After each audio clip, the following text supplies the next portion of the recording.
Hey everyone, welcome back to. Hey, We're just going to do a quick intro.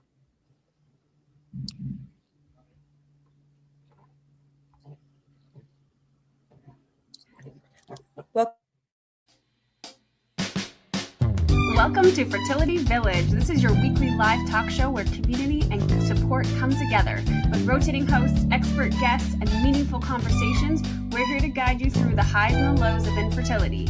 Whether you're searching for answers, seeking advice, or just looking for a special place to belong, Fertility Village is your space to connect, learn, and grow.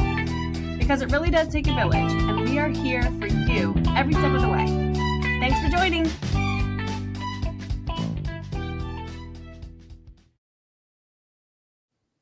Here we go. Welcome back to Fertility Village Live. We're so excited about today's episode because we have some amazing guests with us. If you've ever felt lost or unheard or unsure of how to stand up for yourself in the fertility community, this episode's for you. That is right, Ashley. Welcome back, my favorite co-host, Ashley, here tonight. Well, I can't say favorite. I mean, there's so many of us that host this show, but it's great to be here with MyStoria. Obviously navigating fertility treatments, having medical conversations, and just the emotional highs and lows of infertility can be so overwhelming. So knowing how to advocate for yourself is key. As we all know, who has been on this journey that knows it is so difficult to advocate and navigate this journey. So this whole month on Fertility Village Live, we are focusing on Fertility Unfiltered, the theme of Fertility Awareness Week, which is coming up April 20th to 26th. We have a lot of things planned. Follow us on at Oasis FSN on Instagram. If you're watching there, hello on Instagram. Hello to YouTube tonight.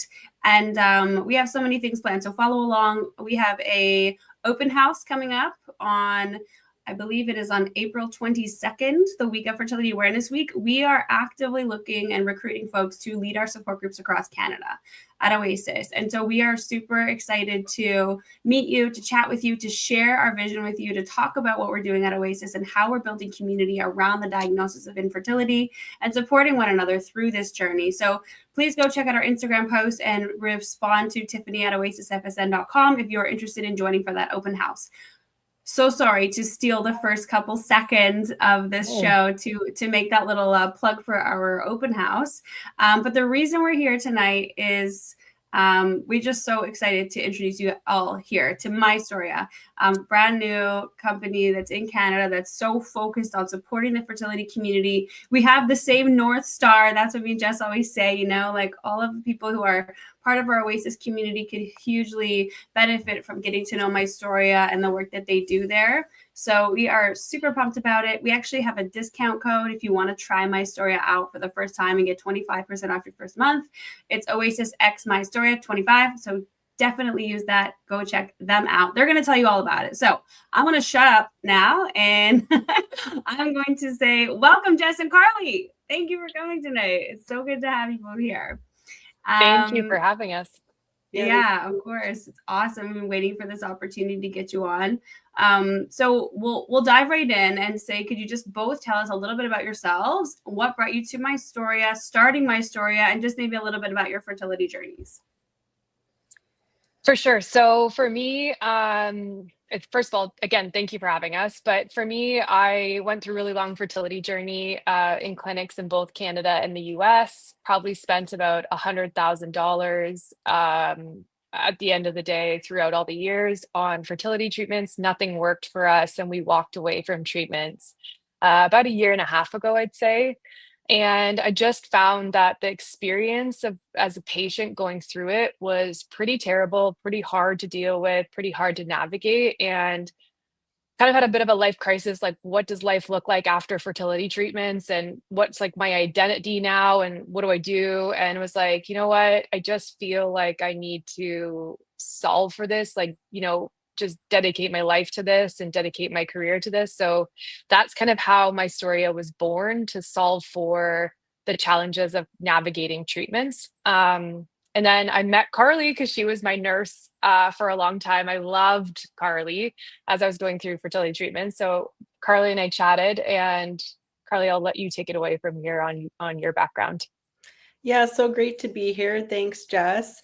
I've been nursing since about 2006 and worked in multiple areas of medicine. And I'm originally from Sault Ste. Marie and I relocated to Waterloo.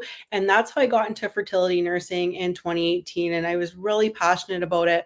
I loved it. I always loved specialty medicine. And through that, I sort of was having like all these light bulb moments, and I was feeling a lot of the frustrations of my patients. Just like as a woman, I was like, why aren't we taught these things earlier in life? Why are we missing all this information? And I felt like this need inside of me, like I want to do more. I want to do something else. I have all these years under my belt. I have so much information to give. I wish I could catch people earlier, and I was kind of wanting to pivot my career, but I didn't really know what that looked like. And it was like, right timing. I was right at the moment where I was pivoting. Jess reached out to me, and the rest is history. Here we are. I don't think I knew that part of your story, that like Carly was your fertility nurse, Jess. That's so cool. I love that. I think it's amazing that you guys found each other and that you got right on board, Carly.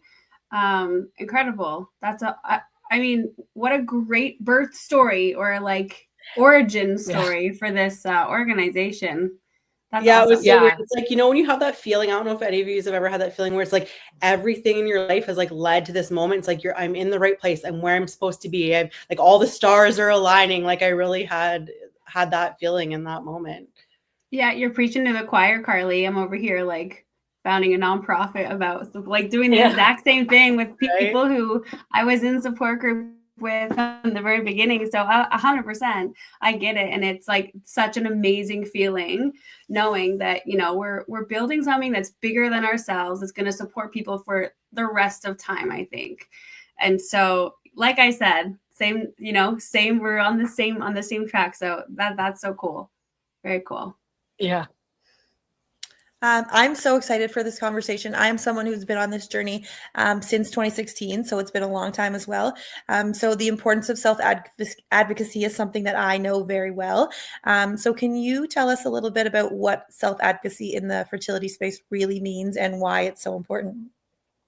Yeah, I can start on that. So, I think the reality just in healthcare in general is that self-advocacy is just so important.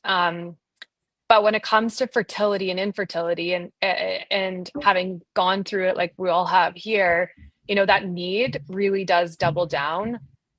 You're not just navigating a medical system, but you're navigating like what feels like it is a major life phase, like a life desire. And so, the industry in general, like there's not enough doctors, not enough clinics for the number of patients that are here. Doctors are so busy, they're overbooked, and it is really hard to get personalized care. And so you really have to lean into that and advocate for yourself for the level of care and for the type of care and for the personalized care that you really want. And so I think that, there's an element of also that self-advocacy isn't about being confrontational. Like I think a lot of, and I did this in the beginning, like I don't want to push back. Like I don't want them to, think I'm a problem or I'm going to be a burden to them. And really like that negative association with self-advocacy needs to be removed, and in place of being a self-advocate in the fertility space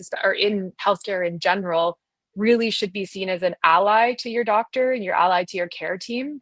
And it's your money, your body, your time, your choice, your desires. And so like you're the one that's going to matter most. You're the one that's going to matter most about your outcome than anyone else out there, regardless of how much everyone else cares. And so, part of that too, and I have a lot of these discussions is, in healthcare, sometimes you can feel, or in fertility, you can sometimes feel that the care is happening to you, that you don't necessarily have an active choice in that you're not engaging in a shared decision with your care team. And so that is really where the role of self-advocacy comes into play there. Yeah, I'd like to expand on Jess's point on that. Exactly. Like it doesn't have to be negative. It doesn't have to be confrontational. So like at MyStoria as part of the concierge, what self-advocacy like really means to us and how I help with that is by explaining to people, it's really about asking questions when something isn't clear, even if it feels intimidating, saying no to things like tests and treatments that maybe don't feel right for you, requesting those second opinions, doing your own research, getting information, like getting educated so you can have those comprehensive conversations with your providers, choosing providers, you know, who respect you, who listen to you, and like knowing all of your options, not just going down, well, whatever the most common path is, you know. So that's how you can really like make self-advocacy work for you. And to all the reasons like on why it's important, Jess already spoke to that. You know, it's deeply personal. The medical system isn't perfect. Sometimes things could be missed. So you need to advocate for yourself. You, like Jess said, you know your own body. You're the expert on your own body. You know, you need to explain things to doctors. That's how they're going to know about these symptoms and what's going on. And in the end, it's just going to lead to a better outcome for everyone. For Yeah, sure. totally. Sorry, I think, go ahead. Yeah. I've seen, we did a lot of our fertility treatments in the States, and I've been a part of a lot of fertility groups that are within the States, and even some specialists, immune fertility specialists and whatnot. And I know a lot of people are scared to speak up because when you start getting into these really specialized fertility doctors, if you don't want to listen to what they say, or you have a different opinion, I know a lot of patients are afraid of being kicked out, and then they're saying like, go see someone else, right? And that shouldn't be the way it is. Like, we should be able to, you know, advocate for ourselves and say like, I don't feel comfortable with this medication or this treatment, and it should be okay, and be like, okay, we can go this avenue. And when we talked to Dr. Amy, the egg whisperer, like that's why she was really great. I thought like, you know, she wasn't pushing things, and she'd say like she works with her patients. And I think that's a really big thing that all doctors really need to start doing. I 100%. I think that, you know, when it comes to the healthcare system, like I really genuinely think that there is the start of what I'd say is like I call it Health Rebel because I'm obsessed with the Susanna Fox book, Health Rebels, but like lean into the fact that self advocacy should not be seen as adversarial, and that a doctor is so busy, they've got so much on their plate, that an informed patient that shows up knowing how to ask the right questions, knowing how to communicate the right things that are happening to them, knowing, you know, a clarity on what they think they want out of their journey, taking into account all these other things like your emotional state and how much you can handle, your financial state, all these other things that are surrounding you. It's so important. And I think the healthcare system really needs to lean into that. Yeah, absolutely. I agree. I think people getting into the fertility world, like the doctors think that sometimes they may be the first doctor that we're coming face to face with, but in reality, sometimes they're a third or fourth doctor that we're like taking and trying to seek that opinion on. So some of us, especially if you've been in it for a while, you come with a lot of information and a lot of baggage, right? And doctors have to be willing to sit and listen and to work with us.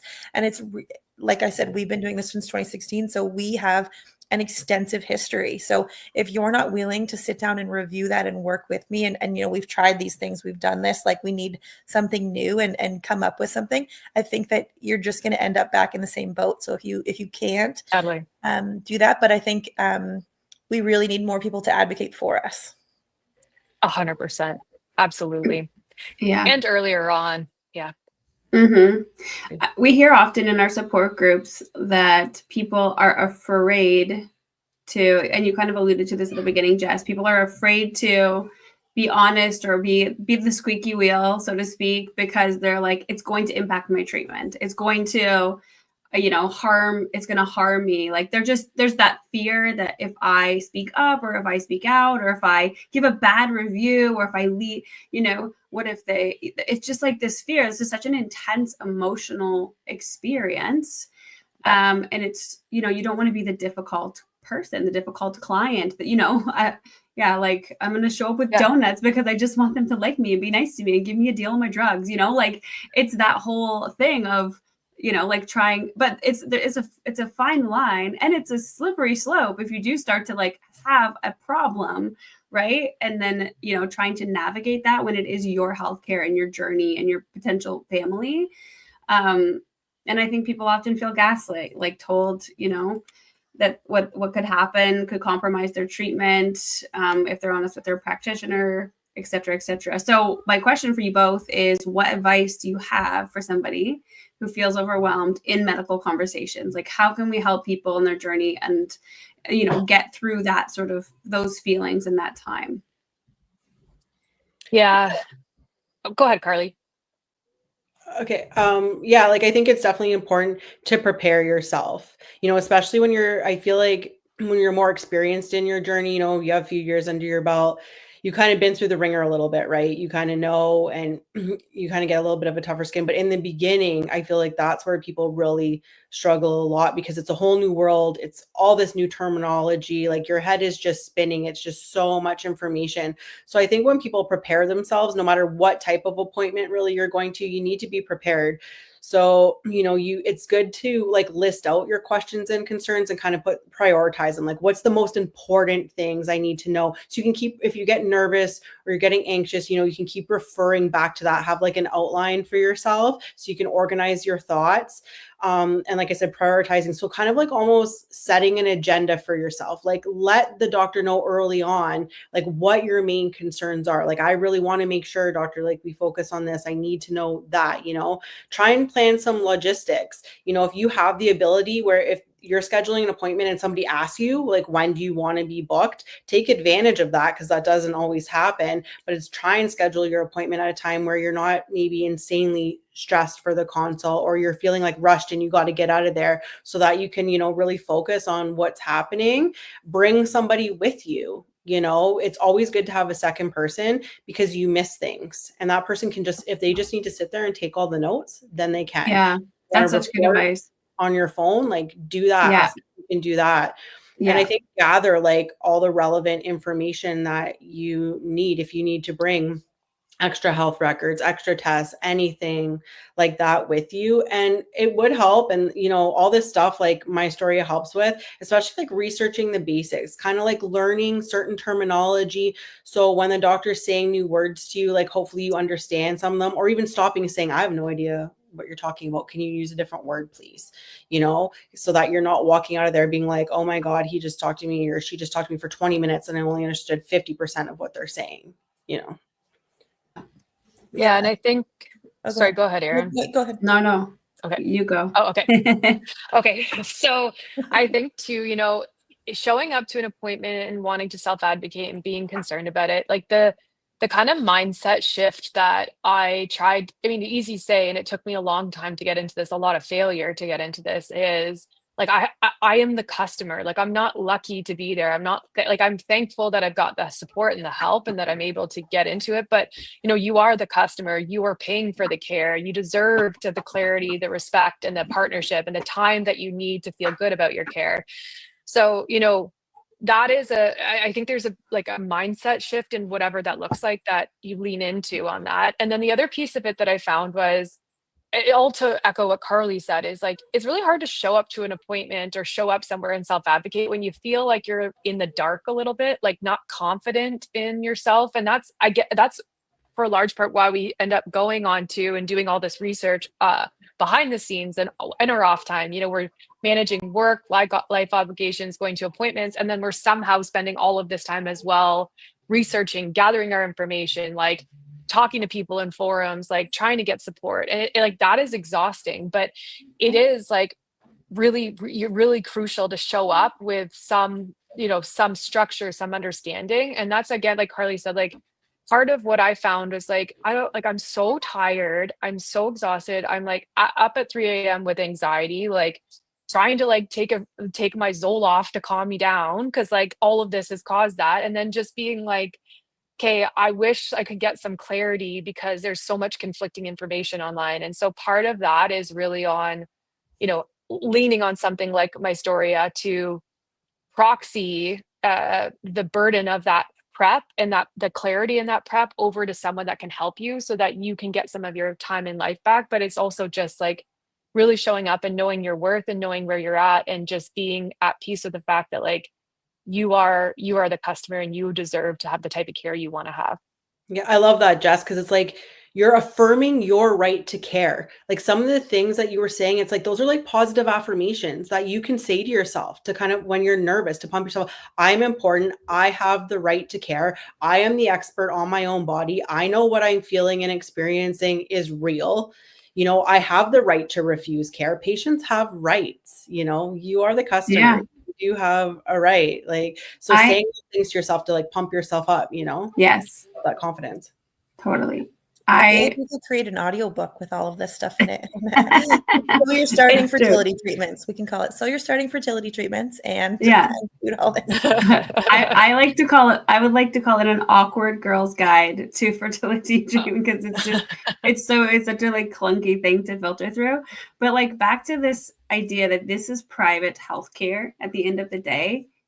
And so like, I like to compare this to, I don't know if you've heard me speak before, I've often compared this to like another woman's private healthcare situation could be getting a breast, implants. Yep.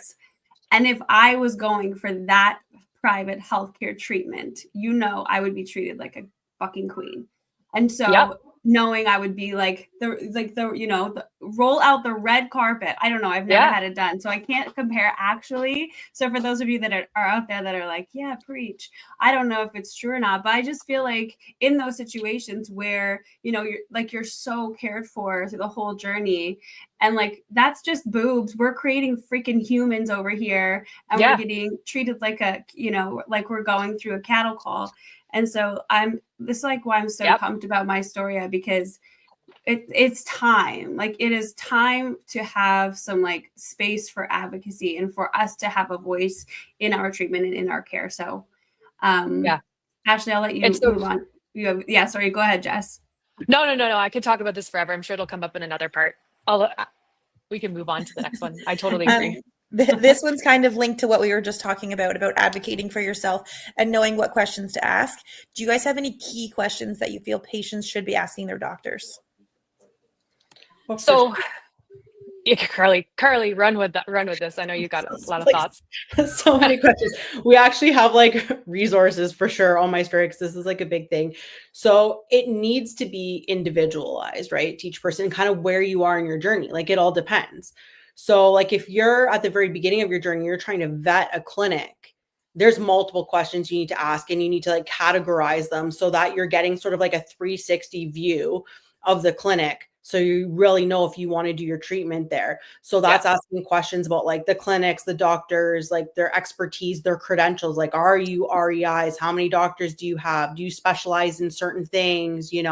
What are your stats? Like, all those kinds of stuff. Like, what level of procedures do you do here? Are you open 7 days a week? Or am I going to, do some things local and then on the weekends have to drive 2 hours to Toronto to do ultrasound and blood work? You got to ask like those key things. What types of advanced testing do they do? All the treatments that they offer, because some clinics offer like amazing treatments and their doctors do very cutting edge protocols, and some sort of live in this little box. They're more conservative, right? So it just kind of depends on what diagnosis you have or what kind of problem you think you're having. Like, for example, if you're having recurrent pregnancy loss, you want to go to somebody who specializes in that. You want to make sure that the clinic that you're going to like has resources for like reproductive immunology, because that definitely could be a problem with that.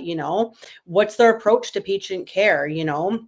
Is everything personalized? What is their onboarding process? Is it just one doctor managing their care for everything? Or are you going to see different doctors? Are you assigned a nurse? What's their treatment philosophies like? Are they willing to be collaborative and collaborate with other specialists about things? So you got to ask a bunch of questions about that as well. Experience about complex cases, I would definitely ask questions about that. And like their communication and their transparency.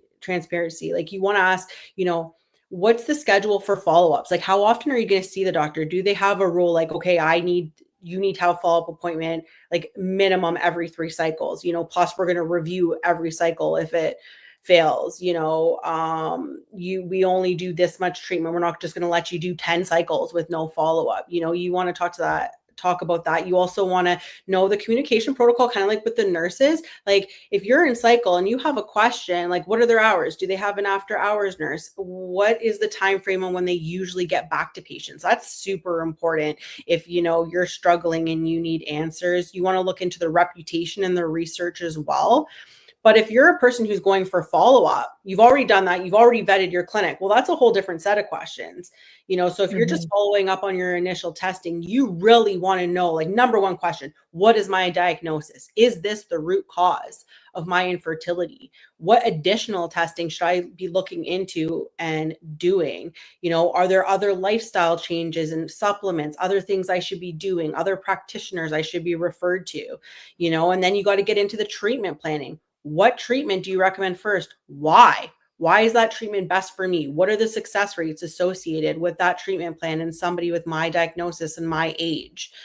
Then if you're doing IVF, I mean, that's a whole different set of questions as well, right? So it's got to be really individualized and really specific to your case so that you're asking the right questions. And that's really hard, because how do you advocate for yourself when you don't even begin to know and you're navigating this whole new world? So that's definitely something, that we can help with. The doctor's going to give you so much information, but having the know-how and the nuances to really like pick at them and ask that right questions. And I love the question too. This is a general one that I think goes for anybody, no matter what the situation, to ask the doctor, is there anything I'm not asking that you think I should know right now? And I could go on for like 2 more hours of a This is amazing. Like, we're getting comments on Instagram, like, these are the questions that I wish I knew a year ago. Thank you so much for this information. And I agree. Like, I wish if I could go back, to the first time I sat down. And I love how you said, when am I going to meet? How often am I going to meet my doctor? I'm like, am I ever going to meet my doctor? That's how I feel. It just seems like, all of these things would have been so extremely helpful at the beginning of the journey. So I'm just so pumped for all of this to get out there and all the support that you guys are providing. Jess, did you want to add to that?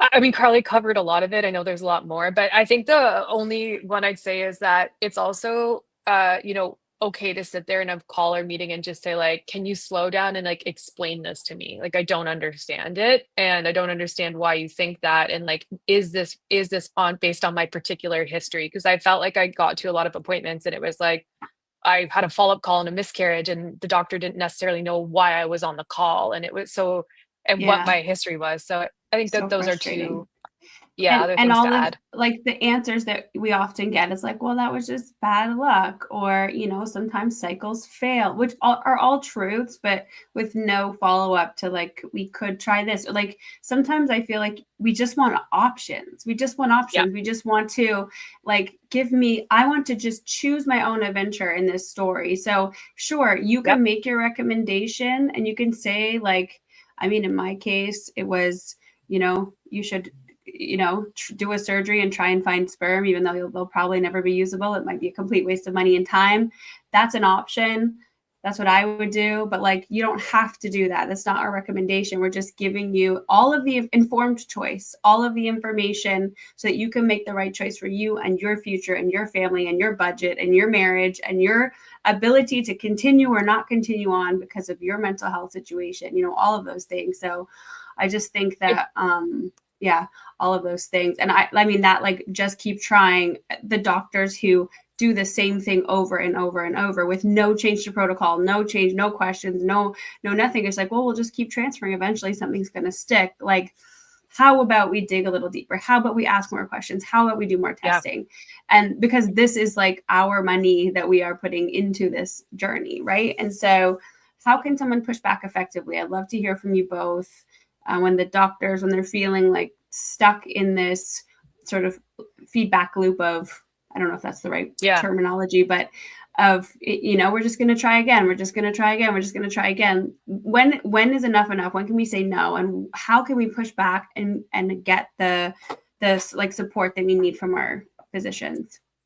Yeah, it's so everything you just said, I feel so strongly about as well, that, it's not about what I found frustrating, and I'll specifically talk about the pushback, was, I'm getting the bias or the particular opinion of the doctor that I was talking to, and less about like, factoring in my financial situation, factoring in our timeline, factoring in how much more we can take of the situation. And there was a few times where I was like, I wish I would have known that there was like my lining got ruined after a really bad miscarriage. And I was like, I wish I would have known, even if you don't believe in uterine PRP, I wish I would have known that was an option for me to consider and make that my choice, not something that you're choosing for me. And so that awareness of choice, I think, is so, so, so important.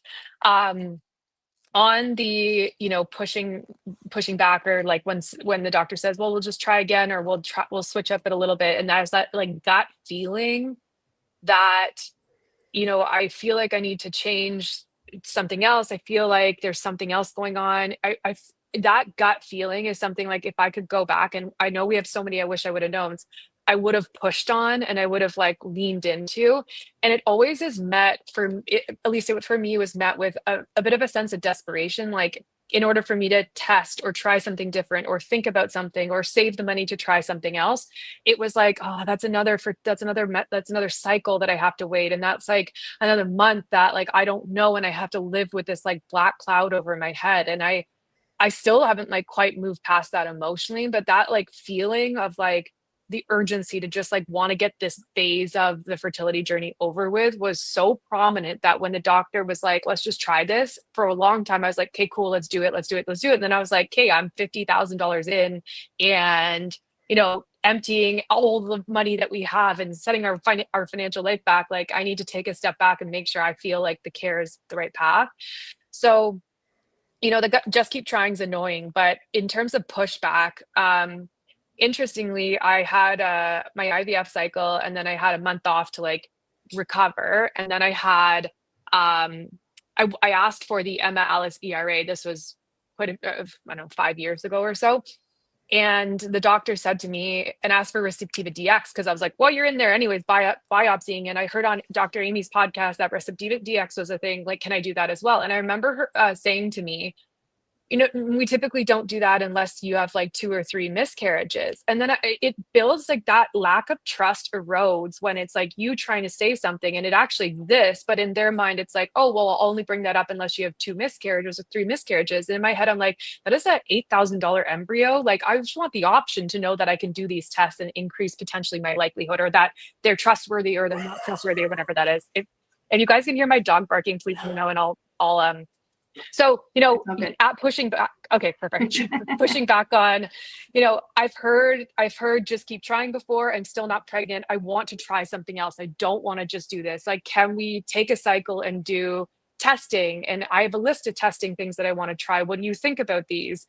I need a plan that's built on like, is there anyone else in my particular situation? Like, should I be looking at a specialist on a particular issue? So that type of conversation. Totally. Carly, do you have any thoughts? Yeah, so I can speak to like a good strategy. So everything Jess is saying, and to build on that, okay, so what kind of communication strategy can you use with the doctor when trying to bring these things up or push back? So kind of reflecting back what they're saying is a really good tool to use. So, because it'll help also clear up if there's any miscommunication. Because sometimes maybe could one of you be hearing something different than what the other person really is saying or means, right? Because that happens sometimes.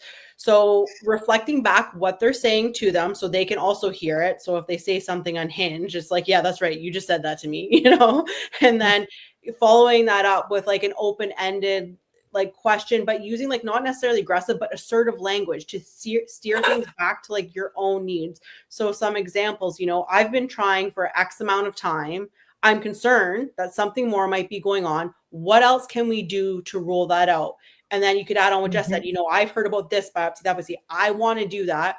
Why? Why don't you want to do that? Okay, that's the recommendation, but I don't care what the recommendation is. I want to do that. Why can't I?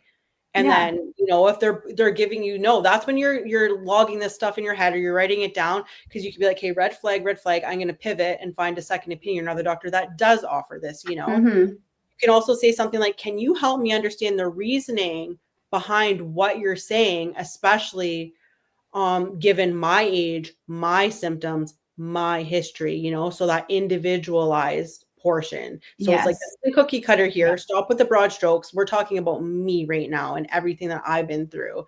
And I hear you say that we should keep trying, but I'm feeling like my concerns aren't being fully addressed. Can we talk more in depth about my options, That's so good. It's so important. And I love, Jess saying, why couldn't I do that after just one loss? So what if you require 3? It's the same with the IUIs and the defragmentation testing. This makes me crazy. Like the number of stories, and I was going to tell this later, but the number of stories I've heard of women who get to like 4 or 5 or 6 IUIs, and then they're like, well, we could do a sperm defragmentation test and make sure that they're actually going to penetrate an egg on their own.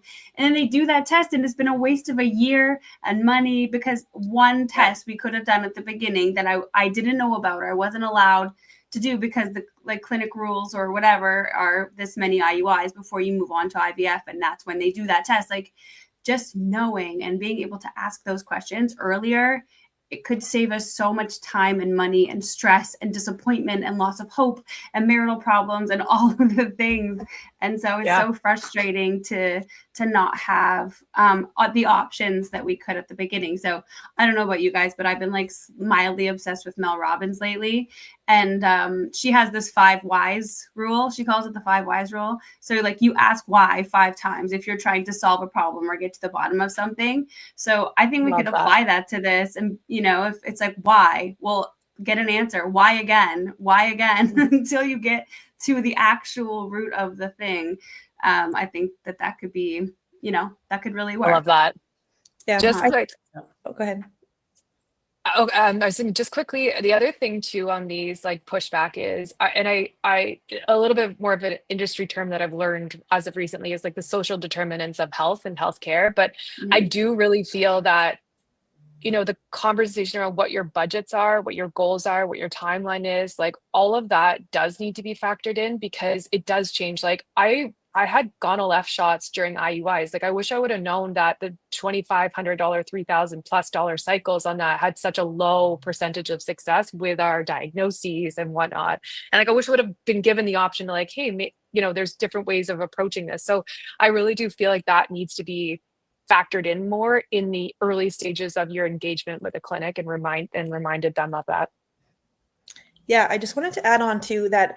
Like, it's really frustrating in this industry that so much of the self-advocating comes from us. And I feel like when doctors are presented with these really complex cases and they keep having failure after failure after failure, that at some point they should be the ones to say, I really think we should send you to an immunologist, or we should send you to a specialist. But I feel like they are happy to keep us because they know we're going to keep coming back sometimes, right? So I think that it's okay for us in the fertility world to start seeking second opinions. And I feel like so many people are afraid to leave and are so like they don't want to upset their doctor or do something outside. But I also think it's really important for our fertility specialists, and if there's any of them listening or ever see this, that to start working with other specialists and being okay that, maybe this patient has all of their embryos here,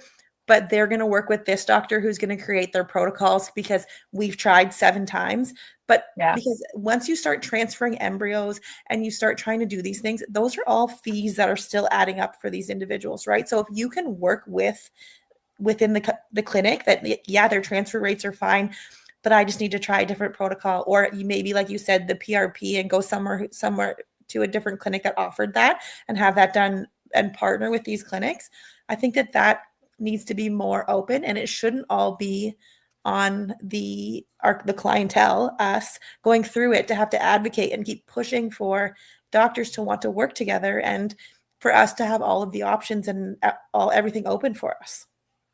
Yeah, I think on the system side too, and I hope this change comes, and I know there's quite a few doctors that are trying to like work towards that changes.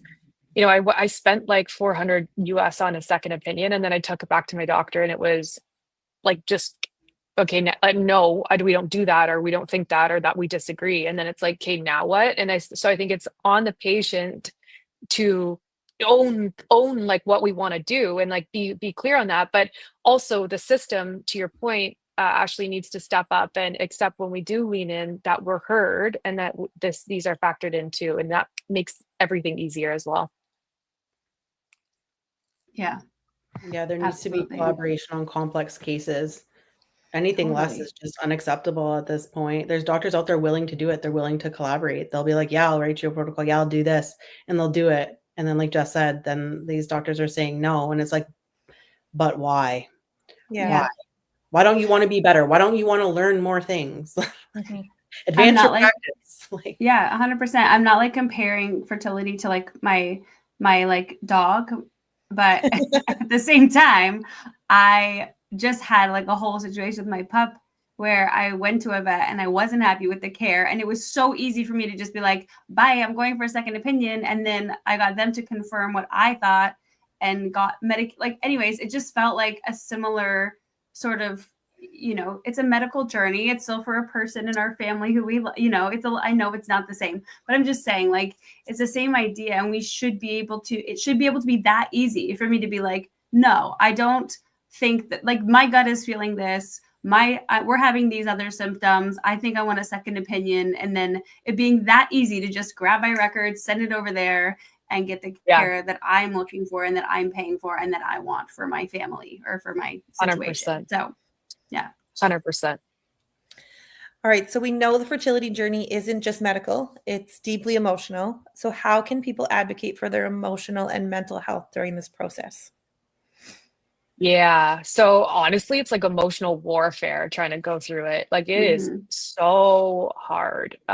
It hits your identity. For me, like our relationship it was really tough in our relationship. I know for many others as well. Our bank account, like our life goals, mental health, like everything all at once, even our careers and the time it takes out of that and the weight of all of it. So for advocating for your emotional well-being, I think means giving yourself permission to say, I'm not okay. And also, and I've learned this, I go to therapy with Sarah from Grief Nova, and she's been amazing on like helping me with this. But setting boundaries and leaning into those boundaries as a way of caring for yourself and choosing yourself in the middle of all of this. I think it means acknowledging demanding that your care team acknowledges the emotional toll too, going back to like that whole other discussion on there's everything outside just my health data. It's also everything else that goes on it. But the emotional toll is just like I didn't even realize, honestly, I did not even realize how much the journey was affecting me, how much I had lost myself until my husband and I had that conversation that like I'm a shell of myself right now. Like I was restricting, giving up everything that I could. And no, there's whatever journey you want to do, whatever way you want to go through it. I just didn't realize, like, I was like, all the things I loved and, made me happy in life, like I was pushing to the side in favor of this. So I found that finding people in the community that are going through it too, talking very, very, leaning into exactly what Oasis does and is doing, and finding people that are in similar situations to me, reaching out to family and friends and letting them know I'm not okay, I'm struggling, Peter is struggling, and having them lean into supporting us. And again, setting my boundaries on what I can and cannot deal with, and having people be okay with that, or being okay with people not being okay with that, I think I'm still working on it, but I think it's so, so important. And I think, if you're looking at advocating for yourself during the emotional, like a mental health process, obviously the boundaries are with your personal family and friends, but, even asking your clinic, do they have a therapist or a counselor on staff, or can they recommend anyone? Asking for, can they recommend how I can go to a group like Oasis, or is there a support group around? Sorry, can you guys hear my dog barking again? Mhm. It's all right. Okay, Let her sorry. go. Okay, there's two of them too. It's Um, fine. Joining support groups, as I mentioned, like Oasis, and then building a team that doesn't minimize how heavy this really is. So like people around you that you rely on, like my best friend, my sister, my dad, my mom, were just like so my husband obviously were just so critical for me and still are. And I actually didn't even realize, for me, like in the process of my story and had talking to people, how much of that PTSD, that trauma, that grief resurfaced. Oh, yeah. And how like, you may feel better, but it doesn't necessarily fully go away. And so leaning on medication or leaning on therapy, or there's no shame in that. There's no issue in that, and do what you need to do. No, mine was fully like retro. I don't know if I'm getting this word right. Like my my depression, infertility was like after the fact. I realized when I looked back at like me during that like hardest times, I was like, oh, for sure should have been diagnosed. Did I know I was in that at the time? No, I was fully in survival mode, like just trying to get through the day, like literally fully submerged underwater, sucking the air out of the straw, trying to survive this thing that you're like wading through. And so yeah, no, you don't know that you're like, I think let's do a whole, maybe next week, actually, we're having Laura Captain on. She's an amazing psychotherapist that specializes in fertility. Let's get her to talk about, I know Marissa, whoever's listening, Kaylee and Sarah are interviewing her next week, but we should get her to chat a little bit about like how to diagnose your own depression or your own mental health disorders throughout the journey. Because it's so hard to, when you're right in it, like you can't see it. I couldn't see it till after. I didn't know until later. And somebody was describing this to me, like what it is to be like, to have high functioning depression and I was like, oh yeah, 1000%. Didn't even know that I had hit that, that point. So pretty wild. We also hear a lot about fertility burnout. So what are some ways that people can protect their mental well-being while still pushing forward? I mean, I feel like taking breaks was my answer, but I'd love to hear from you guys how you feel about that. Yeah, the burnout is real. Like all the things we just talked about lead to that burnout feeling. I remember talking to a really good friend of mine. She's like, I have to take a break. I'm 6 months into a break. I don't know when I can go back. And I remember thinking like, I'm so proud of you. And then also at the same time being like, I don't know how to walk away from a break at the moment, because like, I just want this to like, I want my baby so badly. And I just want this phase of my life to be over and done with, that like, I can't do anything but obsess over like how to get to the next step. Like could not, obsess the wrong word, but like I could not get out of my head that go was the only way. And so I keep going back to like, taking a break is so, if you get to that point, schedule a break on purpose, like schedule that vacation. I regret, if I could look back in that moment, like I gave up so many opportunities for my husband and I to take a vacation, to like, do certain things, and even mini vacations, like as much as you can, even inexpensive ones, whatever that looks like, is just change the scenery and taking a break. And if you need to take a break from treatments, there's no harm in that. There's a lot of good that can come from that. And I think too, is like creating a self-care plan in the middle of all of it. Again, therapy, movement of some sort, like not like being crazy about it or putting more pressure on yourself, but creative outlets, like hobbies that you love, like trying to find joy, the things that you bring you joy, and trying to like lean into those still too. I think too, sorry, one other quick thing, and then I'll let you talk, Carly.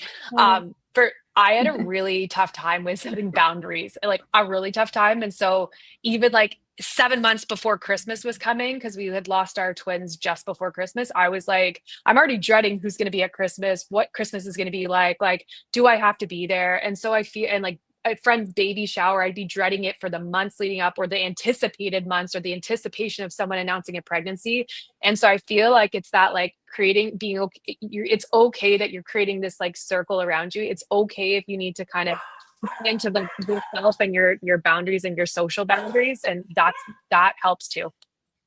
So really, yeah. Sorry, go ahead, Carly. Yeah, just like everything Jess is speaking to is something that I think people need to do when you're starting a fertility journey. I love how people are starting to talk more about the emotional and mental toll that it takes, because I feel like I've seen so many people that like everything that Jess has said, so many people go through the same thing, because I feel like the mental and emotional health is the one thing that people will sacrifice in a fertility journey. They will go into fight or flight mode, and they're in fight mode and tunnel vision. And I'm just going to do what it takes to get to the end of this. And it's like, your mind, body, and your soul, right? It's just taking everything from you. But it's like, Some people, it's an access to care thing. It's, am I going to spend money on therapy, or am I going to spend money on another cycle? And you just keep going, and you're like, I'll deal with that later. I just got to keep going. I just got to keep going. And, you know, and then when it's all said and done, you know, then that's when you fall apart. Right. And it's so many cases, but it's like, if you have the ability at the beginning to know, okay, this is going to take an emotional toll no matter what. If it's 1 cycle or 20 cycles, like, it's going to take some kind of toll on me. So how do I build an emotional toolkit and get my coping strategies and everything in place so I know what I need to do and how to keep doing that self-care? And it's all the things that Jess said. Could it be doing therapy, counseling, support groups? Could it be looking at other coping strategies? Is that mindfulness? Is it doing creative outlets, self-care rituals, movements, the taking of breaks? Also, I think it's important to like be able to redefine productivity. Like, success isn't just a positive pregnancy test and a fertility journey. It's asking the new, switching clinics, getting that second opinion, saying no to the things you want to say no to, being able to cry without shame, stop feeling like you're responsible for other people's emotions and having to like handle them all the time, help other people deal with your fertility journey. You know what I mean? It's like, no, set those boundaries, just like Jess said. They can feel how they want to feel and screw off. Like, get out of my face. Like, I'm in my own thing right now. Take a day to feel human again. Setting those boundaries and making plans. Like Jess was talking about Christmas. Do you need to have a plan to, maybe you're going to arrive late and leave early? You know what I mean? Like, what do you need to do? Or maybe you're like, no, I'm not going to go, but schedule another little gathering, maybe with a smaller group of people who you really want to spend time with. Like, that's okay to do those things. And setting also like mental boundaries. This, I think, is a really important one around like things like information overload. Do you need to unplug from the internet sometimes? Are you scrolling till 3 o'clock in the morning and maybe get overloaded by certain accounts that maybe are bringing too much negativity and sadness to you? It's like, is that really healthy for you right now? You know, maybe you need to choose 1 or 2 or 3 sources that you're like, okay, these are the things that I'm going to follow and look at. This is what's really helping me. You know, I'm going to limit myself to only Googling like 3 times a week or something. And like unfollow if you have to unfollow, like that kind of stuff. I think preparing that way could really help from like an earlier point. Yeah, 100%. I think that's such good. I mean, this whole episode is just chock full of amazing advice. We're getting close to the end of our hour, which I can't believe it. It's just gone so fast. So thank you for all of that. One of the things we want to kind of close off with the conversation is, I want to hear about what has been the impact of MyStoria so far. So I know you have been helping patients, you've been helping people walk through their journey, finding answers, wild things happening that have helped them, you know, get to the bottom of things or have success with a pregnancy on their journey. So give us a couple stories from MyStoria, some wild fertility stories that have really helped people, like how MyStoria has helped folks find their way. Obviously, we're not going to share names or clinics or anything like that, but I talked about defragmentation. I think that's a crazy story. I've heard that story not just one time, but many times. So I'll throw it over to you guys. Give us each a story, and then we'll wrap it up.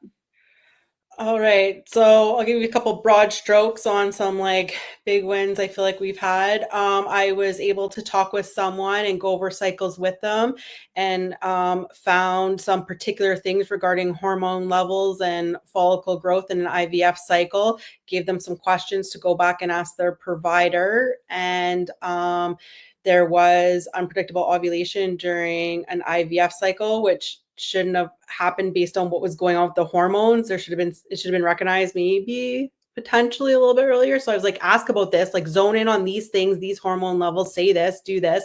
And they did. And it made another IVF cycle accessible for this person because they were able to get their meds covered. We also looked at another person's medical records with them and were able to pull out a bunch of symptoms that indicated potential PCOS, give them a list of questions to ask. Most likely this person has PCOS that hasn't been addressed or treated, and they've had poor IVF outcomes. And then we were able to navigate a second opinion with them and get them a quick second opinion. And so they can get some better protocols from another doctor. I also was able to help another person write out a whole list of questions, and especially about specific type of treatments that I thought they should ask about that could be relevant to their diagnosis. And they pushed on that and went back multiple times. And because of that, a whole new protocol was written with medications that the doctor never considered or talked about in other treatments, which was really great. And their cycle's looking way better than it ever has before. And there's also another person that I was able to identify like additional clinics and resources that they had like no idea about or that they could even do, and satellite monitoring options. They felt very stuck where they are. So I was able to be like, no, you don't necessarily have to travel so far for every appointment. This is a different way you can look at things and do things, so that they could keep going because they were getting ready to give up. Wow. Unreal. Do you have anything to add, Jess? You're muted. Sorry, there's a deer in our backyard and the dogs are still going wild, so I muted myself. Jess is on the West Coast, for those of you that can see the beautiful light behind her. I got the wildlife right in my backyard. So I stay, all conversations concierge has with the people that have authorized are on their own thing. So I don't necessarily have like any of those wild stories, but I have had a few people just say like, there's a stat out there that the average person spends 124 hours a year researching, and like just the stress of like, I don't know where to go, I don't know what to do. And that Carly's team, and because they had an account with their information in it so it could be personalized, has given them a lot of found a lot of calmness, clarity, and like confidence in themselves to engage. And like for me, like I forget, the one girl messaged me and I was just like, I was so emotional about it because like this is the whole point of like everything that we're doing. And then a wild story, I can tell the story of my end. I had my miscarriage and I didn't know, like I took the misoprostol just after Christmas. And then I was like, okay, my dad's going to Florida and he's driving down. So I'm like, I'm going to go. Peter, are you okay with that? I'm going to go down and like get away for a couple weeks and then I'll come back. And I did not realize that the miscarriage, like you have to have a retained products of conception check, or you should, after you like take the misoprostol. So I started like hemorrhaging in my dad's car on the way to Florida. And I was like in the public bathrooms, it was a nightmare. And I remember thinking like, how did I not know this stuff? Like, how did I not know to like, not be like, just like make sure this is all good. And so like that's the type of thing, like my own stories have shaped a lot of like, and the stories we've heard from other people of like, the challenges that we have in this space as patients, but wild stories. Yeah. That is wild. Like, how do we not know these things? How do we not know? Yeah, like how do we not take that? Yeah. But now it's a bit like a big sister, so to speak. And then anyone else that comes along, I'm like, get your retained products of conception. Here's all the things you need to know. We just don't want to learn the hard way. No. And so many of us have learned the hard way and we still don't know. Like that's what's crazy about it. 100%. You're muted, Ash. Sorry. It's okay. We've been off and on the mutes tonight. This has been such an eye-opening conversation. Thank you both for coming. Where can our listeners find out more information if they want to learn more? I see that it said Carly can help with some lists with some information, and there's some free consults for those who want it. Yeah, so Carly offers like anyone that wants to book a consult with Carly and get some help. That's free, no cost at all. We've got a 7-day free trial to sign up for the platform on our website. You can find that there. You can message us on Instagram, MyStoria Fertility. I'm on my name with an L in the middle. I always am around to chat with people, and Carly's Carly_fertility advocate. Advocating for us and educating us on Instagram. So those I think would be the main ways, but we're here for any questions or whatever anyone needs. And like I said, Carly offers some free consultations. Yeah, even if you just want to check out MyStoria, like you're not quite sure, I can do like a free 15-minute consult. I can screen share with you, show you the platform, like what I do, so you can get a little tutorial first if you really want to like think about it and decide that way, or sign up for the 7-day free trial and let's chat. Perfect. Amazing. Thank you Go so ahead. much for joining us, and for our listeners for tuning in. And if you found this conversation helpful, please share it with somebody in this community. Yeah. And in the future, you'll be able to find this episode of Fertility Village Live on our podcast, the Oasis Fertility Podcast, anywhere you get your podcasts. It will be up there, probably audio, maybe video too. I don't know. I've kind of been uploading it randomly. So yeah, definitely check it out. It's going to be on YouTube if you do want to watch the actual video version of it. And one last thing, I want to remind our whole community that in a couple of months, we are hosting the greatest fertility event ever called the Fertility Party. It's the highest tea you'll ever attend in terms of how high our hats are. And we are getting together at the King Edward Hotel, Toronto, Ontario, June 22nd, 2025. Get your tickets. They're on sale on our website, oasisfsn.com. We can't wait to see you all there, mingle with you. We're having an electric violinist who's going to be playing. It's going to be like full Bridgerton vibes. Fertility community coming together for an amazing day and amazing food and fancy. We just got to get fancy. That's all I have to say about that. So thank you again for joining us wherever you are today on your journey. Folks who are listening, if you're listening today, if you're listening afterwards, we are with you. You're not alone. Welcome to the village. We will see you all next week. Join us here, 8 p.m. Thanks for having us. Thanks. Bye. Thank you.